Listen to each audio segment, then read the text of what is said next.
Welcome back to Daytime Ottawa here on Rogers TV. You've probably heard this term, and that is COVID contractors. And it really is important when you hire a contractor that you know that they are qualified, that they are licensed, and that they are a professional. And here to tell us why that's so important, I'm joined by Ryan Branton from Branton Construction. Welcome, Ryan. Great to have you here. Thank you, Pierre.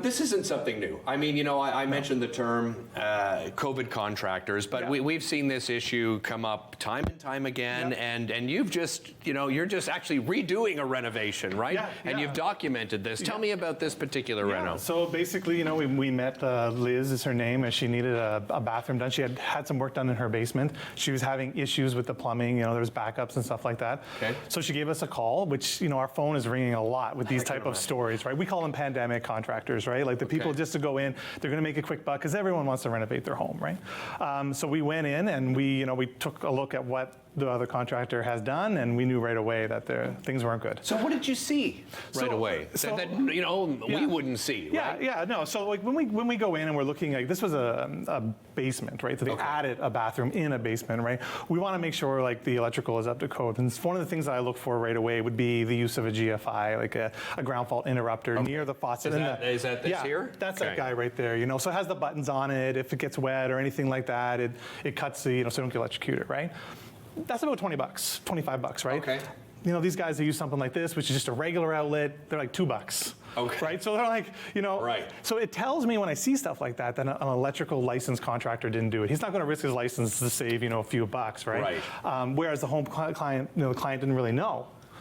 So that's one of the big tips that catches me. Okay, and you brought up a couple of other props. What have you brought along here, and why? Another thing is, let's talk about these two pipes. These are just regular drain pipes, inside a house, right? Your bathtub right now is more than likely 1.5 inches.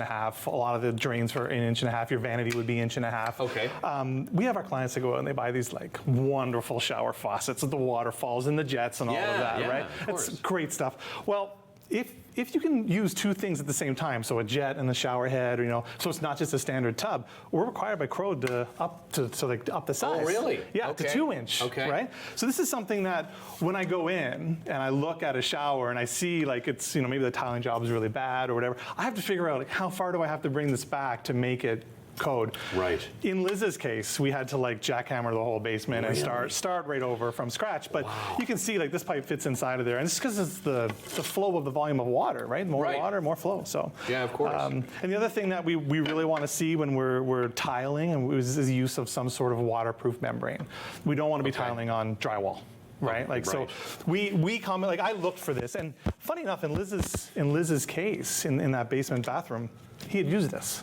So I give him props for that. Right, this is a system of waterproofing, because normally people consider the grout the waterproofing. We don't do that. You shouldn't be doing that. No, we shouldn't be relying on grout or caulking or anything like that for the waterproofing inside a shower. This is the Curdy membrane system from Schluter. It's one of the best. That's why I bought it today. We use it, but this can go on regular drywall. This is rated for just regular drywall, and we can put this kind of right over the drywall, and then we tile on top of this. And this just goes on just like wallpaper. You just put your mortar on, try to get as smooth as you can, because if you're using a small tile and this is bumpy, your tile might look bumpy. So you want to put it on as smooth as you can. That's the tricky part to it. Yeah, for sure. But once it's on, it lasts forever. Yeah. And we don't have any issues with it. Let's talk about some red flags. So you're looking for a contractor.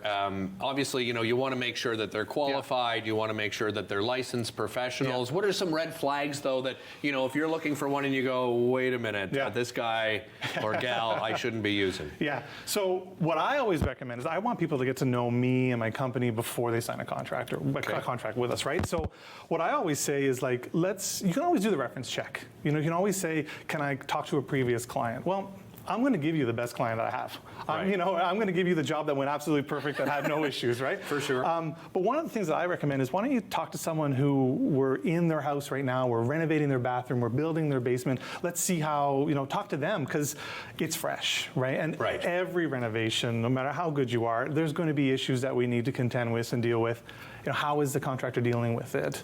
Is everything an added cost? Or some things that he's able to foresee for schedule-wise and all that kind of stuff. So that would be something that I recommend my clients do. Should we be cautious when we read reviews?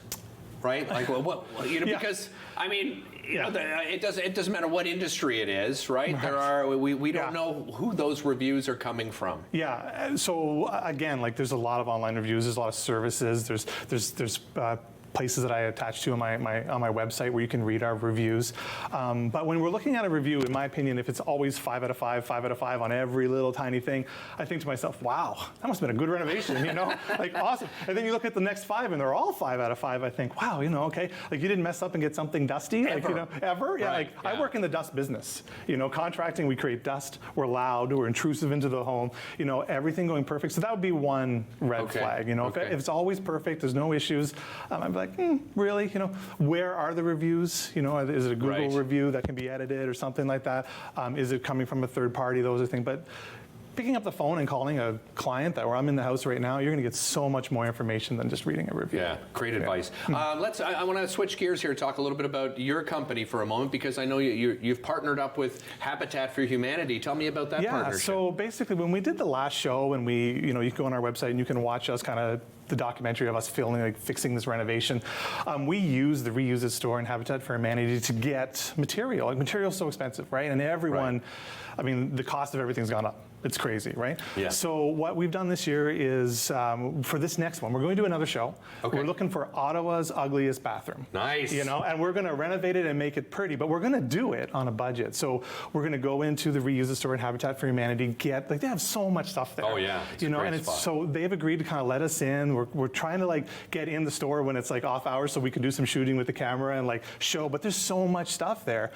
Tiles, vanities, and the quality of the stuff is really good. A lot of it's new. Yeah, absolutely. BrantonGroup.com. Yeah, BrantonGroup.com, yeah. If people want to find out how to get involved in the contest. So if you've got an ugly bathroom. I want to hear about it. This guy wants to hear about it. As a matter of fact, you know what? We should have you back on the show when you've got the contest winner, and we can look at the bathroom and we can discuss it. Thank you so much for joining us, Ryan. Really appreciate it. Listen, don't go away. Lots more daytime coming up right after this.